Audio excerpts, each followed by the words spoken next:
The morning of February 10th, 1944, broke cold and unforgiving near Cisterna, Italy.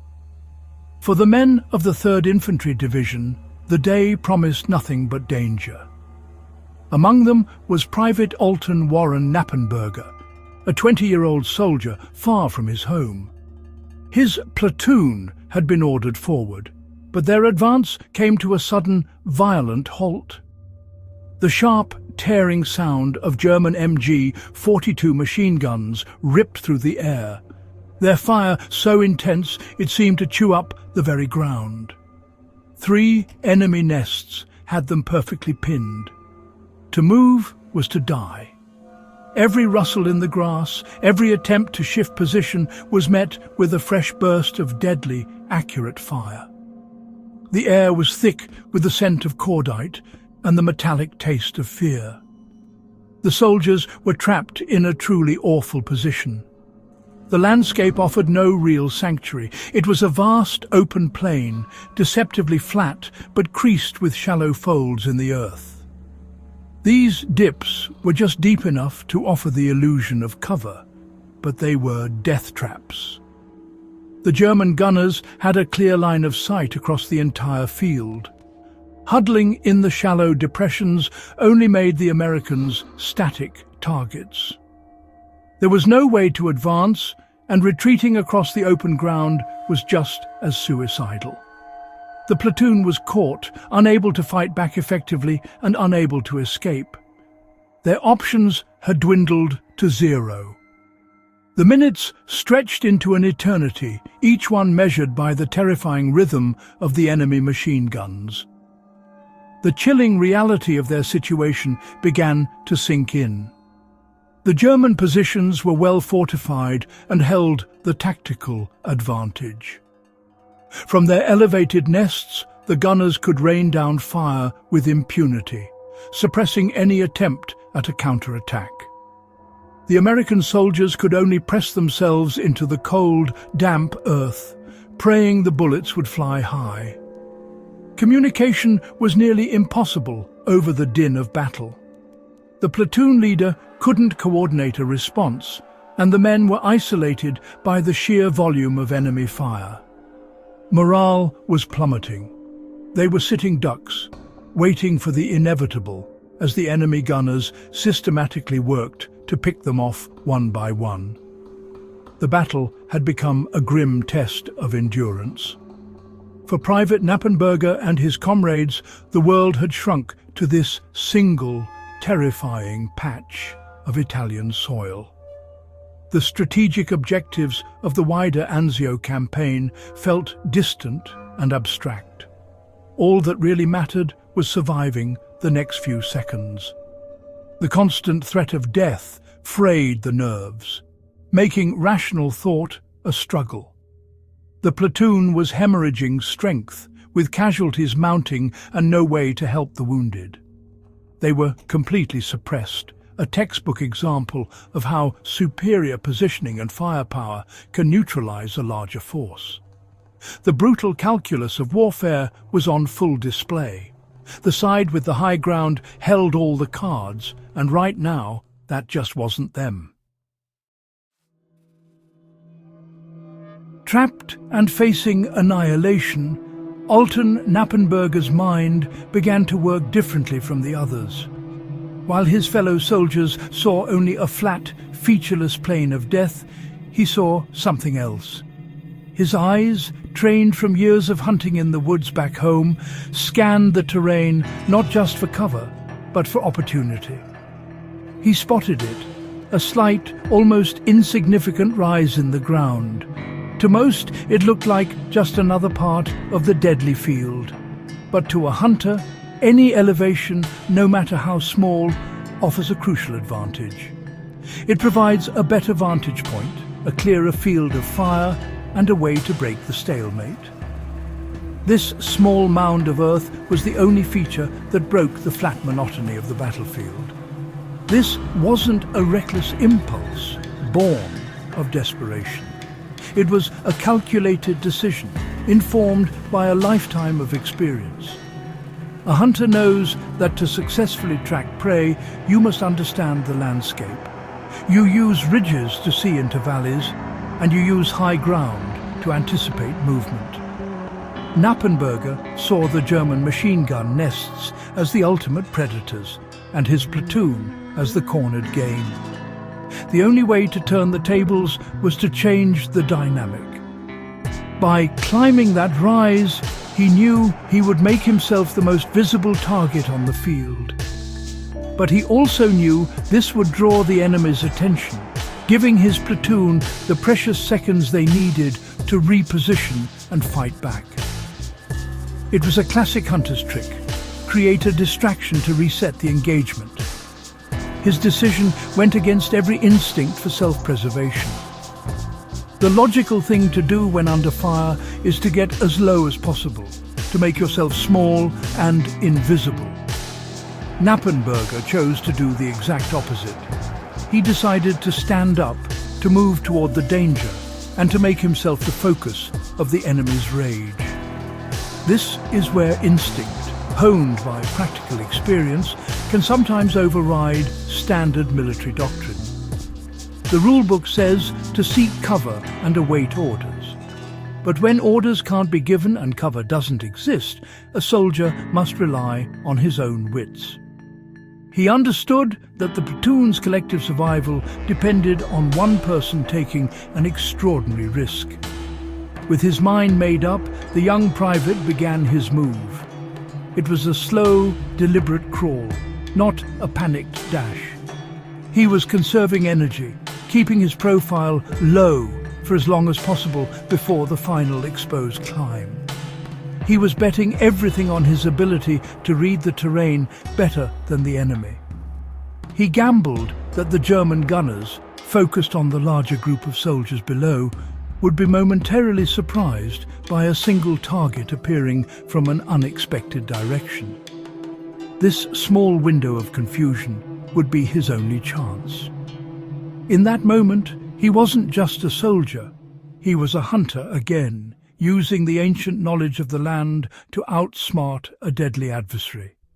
The fate of his platoon now rested on this one audacious move. As Nappenburgger began his ascent, the German gunners immediately noticed the movement. The fury of all three machine guns turned on him. Bullets kicked up dirt all around him, snapping through the air with vicious speed.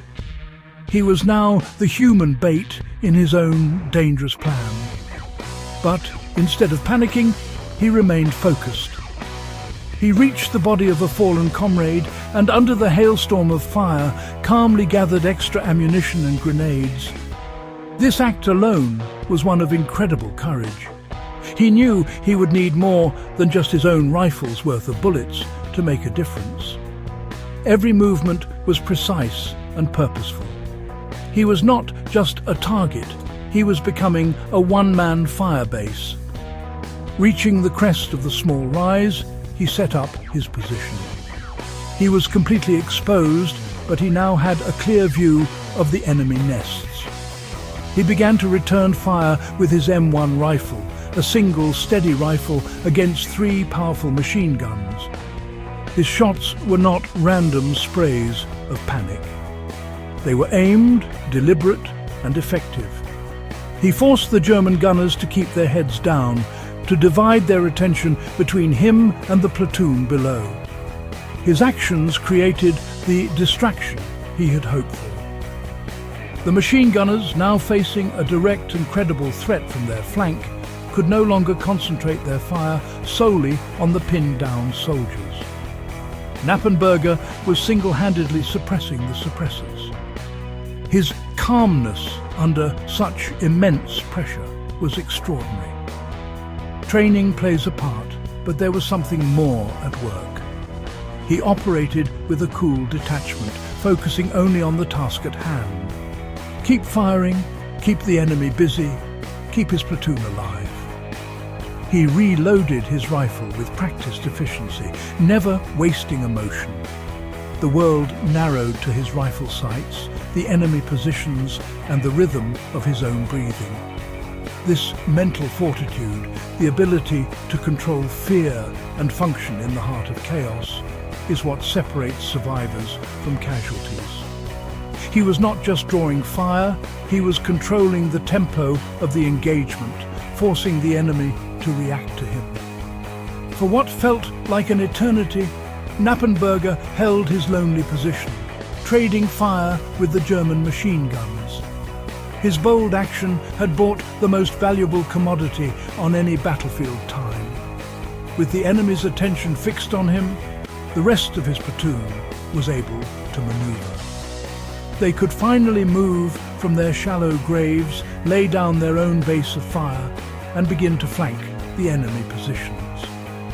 The stalemate was broken. The initiative had shifted. It was a textbook example of how the courage and ingenuity of a single soldier can change the course of a small unit action.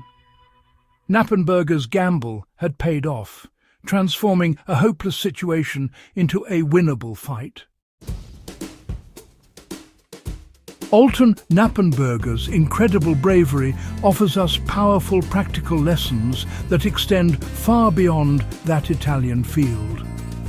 The first and most critical is the importance of reading the land. For a soldier, a rescuer, or even a hiker, the environment is never just a backdrop. It is a tool. Nappenburgger didn't see a flat field.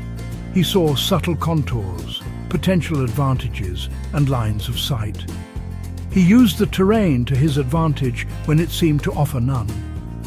This teaches us that in any crisis, we must look at our surroundings with, an analytical eye.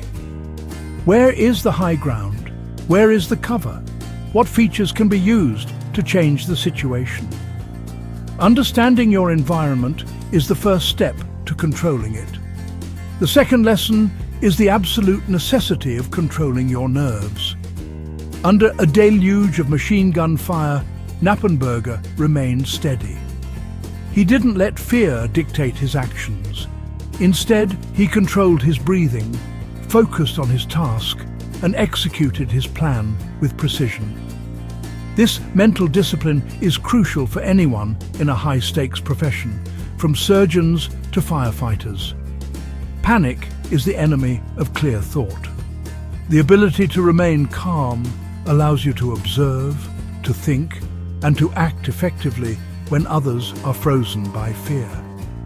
His story is a testament to the power of a cool head in the hottest of moments, a skill that can be trained and honed long before a crisis ever hits. A third, and perhaps most vital lesson, is knowing when to act boldly. There are times when following the rules and staying put is the right thing to do. But there are also moments when the situation demands decisive, unconventional action. Nappenburger's platoon was doomed by inaction. His choice to break cover and charge the high ground was a calculated risk that shattered the enemy's advantage. This principle applies to any leadership position.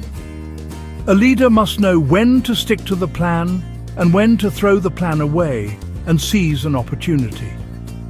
Boldness, when rooted in sound judgment and not just recklessness, can break a stalemate and turn the tide in your favor.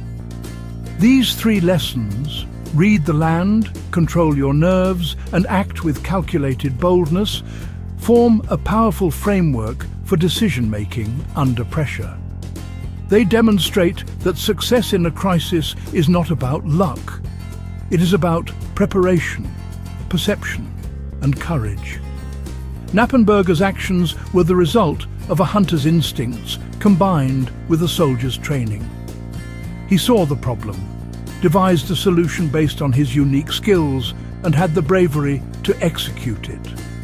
His story serves as a timeless reminder that in the most desperate of times, we must rely not just on orders from above, but on the strength and wisdom we find within ourselves.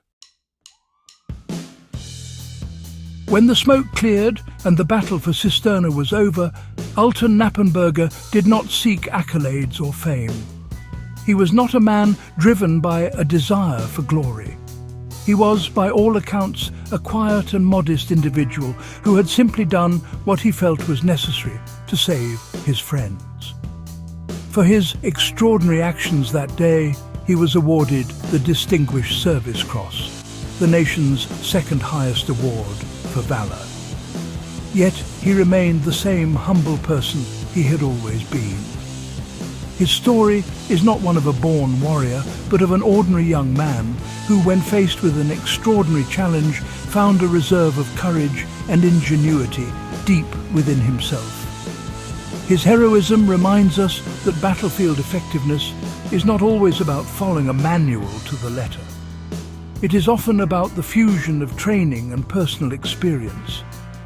Nappenburger's background as a hunter gave him a unique perspective that no amount of military drilling could have provided on its own.